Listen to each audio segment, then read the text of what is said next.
Quand on ne peut pas gagner, faut pas le perdre. Et Lens, il l'a fait. Yo les gars, j'espère que tout le monde va bien. On va faire ce débrief de ce Toulouse-Lens 1 partout qui s'est déroulé hier. Mais avant toute chose, comme d'habitude, avant de commencer ce débrief, n'hésite pas à te follow sur mes réseaux sociaux, TikTok, YouTube, Instagram et Twitter. Si tu aimes tout le contenu du Racing Club de Lens, les débriefs, les avant-matchs, les après-matchs, les lives du Racing Club de Lens et les actus mercato, tout ce qui touche en général sur le Racing Club de Lens, t'es sur la bonne chaîne. N'hésite pas à mettre le petit pouce bleu pour le référencement, à le partager à tes potes. Et maintenant, place au débrief. Voici le classement après le multiplex d'hier, de la 33e journée. Tu peux voir que Marseille et Monaco, c'est officiel, ils sont en Ligue des Champions. Nice, Lille, Strasbourg, Lyon vont se battre pour aller chercher cette fameuse 4e place. En bas du classement, Saint-Etienne, ils ont gagné. Ils peuvent être que barragistes. Entre l'Eure, Nantes, Reims, tout est encore possible. Et nous, Lens, on est redescendu à la 9e place. Brest, ils ont gagné contre Lille, ils passent devant nous. Mauvaise opération pour nous. Il va falloir gagner contre Monaco la semaine prochaine si tu veux espérer cette 8e place. Chose pas simple. Et on va commencer ce débrief avec la composition d'hier contre le TFC. C'est très simple, c'est la même compo contre Lyon.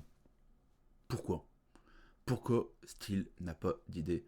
Pourquoi il reprend la même équipe que contre Lyon? Sans manquer de respect aux Toulousains, ce n'est pas Lyon. Lyon, tu savais que tu allais être bloc bas, tu savais que tu n'allais pas avoir de ballon, c'est pas Toulouse. Toulouse, ça n'a rien à voir avec Lyon. Tu remets la même équipe avec un Diouf en numéro 9. Steele n'a aucune idée, ne sait pas ce qu'il doit faire. Certes, tu avais Bonifo et Ogidiran pour aider en réserve, mais un Saïd, mais un Sotoka. Pourquoi pas mettre un Satriano à côté de Koalipou, où tu joues avec un attaquant, au lieu d'avoir Diouf en numéro 9. Jouer défensivement contre une équipe comme Toulouse, c'est ne pas avoir d'idée. Sa seule idée, c'est bon, ça marchait contre Lyon, ça a marché contre Toulouse. Bah non, ce n'est pas les mêmes équipes, ce n'est pas les mêmes effectifs. Première mi-temps, j'espère que vous avez tenu bon, parce que que ça soit Toulouse comme Lens, c'était nul à chier cette première mi-temps. Il n'y a rien eu. La seule occasion qu'il y a eu, c'est une petite boulette de Djoumaba qui a fait se transformer en but. Sinon, il n'y a absolument rien eu. C'est normal, tu joues en 5-4-1. Et après, oui, j'entends Wistil à son interview. Ouais, mais c'était un 3-4-3. Tu jouais avec qui les 3 attaquants? El Naoui, Diouf, Kolipou. Non merci. C'est pas vrai. T'as joué bloc bas. T'as voulu jouer comme à Lyon. Forcément, comme j'ai dit, Lyon, ce n'est pas Toulouse. Et Toulouse, ben, ils n'ont pas les mêmes joueurs que Lyon. Donc forcément, ça a donné à rien cette première mi-temps. On aurait pu aller se coucher, ça aurait rien changé. C'était nul qu'ils ont proposé les deux équipes. Deuxième mi-temps, t'as Ryan qui fait un dégagement dans l'axe, c'est repris. Alors là, la défense, ils sont partis en vacances, open bar, il appelé tout seul, il tire, Ryan aussi gros que moi, qui plonge même pas, qui se laisse tomber à terre, ça rentre. Bref, ils sont encore restés au vestiaire, la défense, Polo, Ryan, qui aurait pu l'avoir 10 fois, mais il se laisse tomber à terre.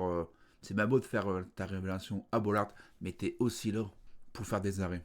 Et ensuite, ça continue, le match devient électrique, c'est beaucoup mieux que la première mi-temps. Il y a eu beaucoup de cartons jaunes. Ça m'étonne même que ça s'est fini en 11 contre 11 ce match. 10 minutes après, ou 15 minutes, d'égalise via un bon centre de Thomasson, très belle tête d'Elenaoui. Décidément, le Maroc, en ce moment, c'est magique au excellence. Ça soit Zarouri la semaine dernière, plus le Elenaoui. Tant mieux, pourvu que ça dure. Et ensuite, t'as Djoumaba qui refait une connerie, Ryan qui dégage en catastrophe. Après, il n'y a rien de spécial non plus. Un combat de boxe où c'est électrique. Il n'y a pas eu grand chose à se mettre sous la dent non plus, que ce soit côté toulousain ou lensois. Match nul logique dans l'ensemble du match, mais pour nous, avec la victoire de Brest, ça nous arrange pas. Et là, on va rentrer dans le vif du sujet, on va parler des joueurs. En premier lieu, moi j'en veux à Wistil d'avoir reconduit cette compo-là. Comme dit au début de vidéo, d'où tu fais un 5-4-1 contre Toulouse. Certes, ça marchait contre Lyon, mais Toulouse c'est différent. Fais un 3-4-3, un vrai, avec des ailiers, avec un Zarouri, Koalipou. Tu peux même mettre Sotoka, Saïd ou Satreno. T'as de quoi faire en attaque. Pourquoi tu joues défensif contre Toulouse? Diouf numéro 9. Non. T'as vu que ça marchait contre Lyon. T'as reconduit le même délire contre Toulouse. T'as pas d'idée. C'est pas logique ce que tu fais. Ryan, les seuls arrêts qu'il a fait, où il nous a sauvés, c'est à cause de Djoumaba. Première mi-temps où Djoumaba passe en retrait mollement, qu'il la récupère bien. Et en seconde mi-temps, il fait une passe hors près du pointu, de la laisser sortir, qui dégage en catastrophe. Sur le but, Ryan n'a pas d'appui. Déjà, son dégagement, il est dégueulasse dès le départ. Il n'est pas aidé par sa défense qui le laisse passer, la défense qui est encore au vestiaire. Il a eu le temps de tirer.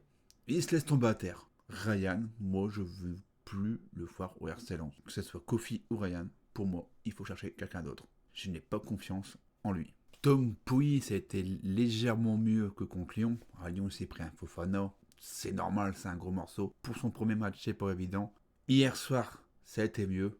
Mais pour moi, ça reste pas ça. Je pense que la meilleure solution pour lui, c'est d'être prêté dans un autre club l'année prochaine. Il n'a pas le niveau pour Lens, selon moi. Après, Jonathan Grady a fait son match. Il a fait plutôt des bonnes interventions. Ça a été. Djoumaba, il a alterné le chaud et le froid. Il nous a fait écouter 2 buts quand même.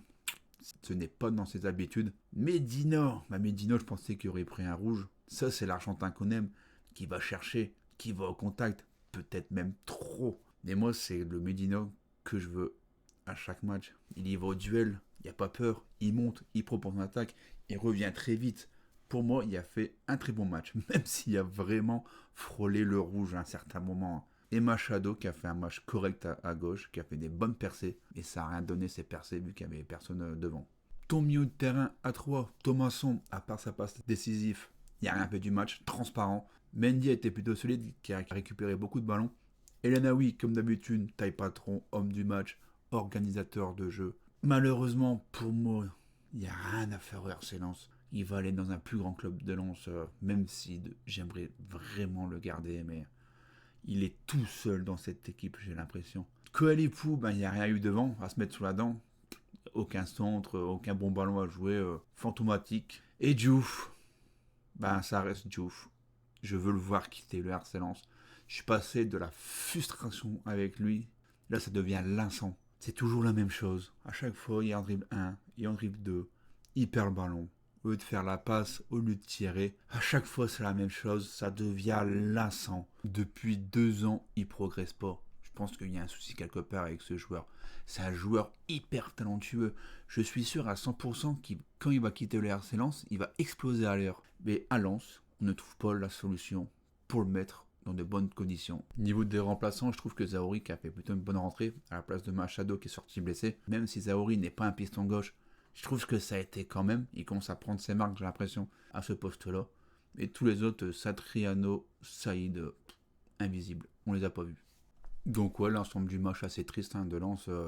T'as eu 2 occasions, 2 tirs cadrés, un super but d'Elanaoui, super son de Thomasson. Et quand tu joues en 5-4-1, tu peux pas espérer mieux. Tu peux pas espérer bien jouer. Sans manquer de respect encore aux Toulousains, ce n'est pas Lyon, ce n'est pas Marseille. Des équipes comme ça, je veux bien, tu sais que tu vas pas avoir le ballon, tu sais qu'ils sont meilleurs que toi, il n'y a aucun souci. Mais là, Toulouse, t'aurais pu proposer un autre jeu, une autre composition, un autre système pour essayer de faire autre chose. Là, ta seule idée, Wistil, c'est ça marchait contre Lyon, ça marchait contre Marseille. Du coup, on fait la même contre Toulouse. Non. Mes tops et mes flops de ce match, on va commencer par les flops. En 1, je mets Andy Diouf, ça devient l'encens, ça devient une habitude, ses prestations pas bonnes, pour être gentil. Djoumaba en 2 pour ses 2 erreurs qui a failli nous coûter le match. Et en 3, j'ai mis Koyalipou. Il n'y a rien eu sur la dent, c'est très dur, mais on ne l'a pas vu. Et mes tops de ce match, bizarrement, c'est les 2 qui vont partir de RC Lens. Medina pour son match costaud, très fort caractère, comme on l'aime avec Medina. Il a failli se prendre un rouge, il s'est pris plusieurs coups, il n'a pas bronché. J'ai aimé ses interventions, même s'il y a des moments où il s'est fait prendre. On l'a retrouvé en numéro 9, des moments où c'est grosses percées comme on les aime. Moi, j'ai beaucoup aimé son match. Et en 2, homme du match, Elanaoui, taille patron, trop fort. Même trop fort pour le Racing Club de Lens. Je sais pas comment on va faire pour le garder. Et la prochaine journée, c'est la dernière journée de cette Ligue 1. On reçoit l'AS Monaco. Monaco est déjà qualifié en Ligue des Champions. Ils vont se battre pour la 2e place avec Marseille. Et nous, on va devoir gagner pour choper cette 8e place qui peut être européenne si Lyon ne peut pas aller en Europe. Soit une descente en Ligue 2 ou soit l'UEFA l'interdise. Dans tous les cas, nous, on n'a plus notre destin en main. Même si on gagne contre Monaco et que Brest gagne, on est 9e. C'est fichu dans tous les cas. Et on va pas se mentir, de toute façon, on ne mérite rien cette année avec cette équipe. Moi, je veux juste que les joueurs moulent le maillot, gagnent ce match pour les supporters. Il y aura une très belle fête. Je pense qu'il y aura des tifos. Je sais qu'il y aura un cortège pour ce dernier match, comme d'habitude. Faites-nous kiffer, mouillez le maillot, rapportez-nous cette victoire pour la dernière de Bollaert. Merci à tous d'avoir regardé cette vidéo. N'hésite pas à me dire toi en commentaire ton débrief de ce match, la composition de style et ses choix tactiques encore douteux. Et comme d'habitude, restez sur cette chaîne. Les news mercato commencent à tomber pour le Racing Club de Lens. Ça va encore tomber. On se tient au jus. Je vous souhaite une très bonne semaine. Et quoi qu'il arrive, les gars, fier d'être lensois. Ciao les gars.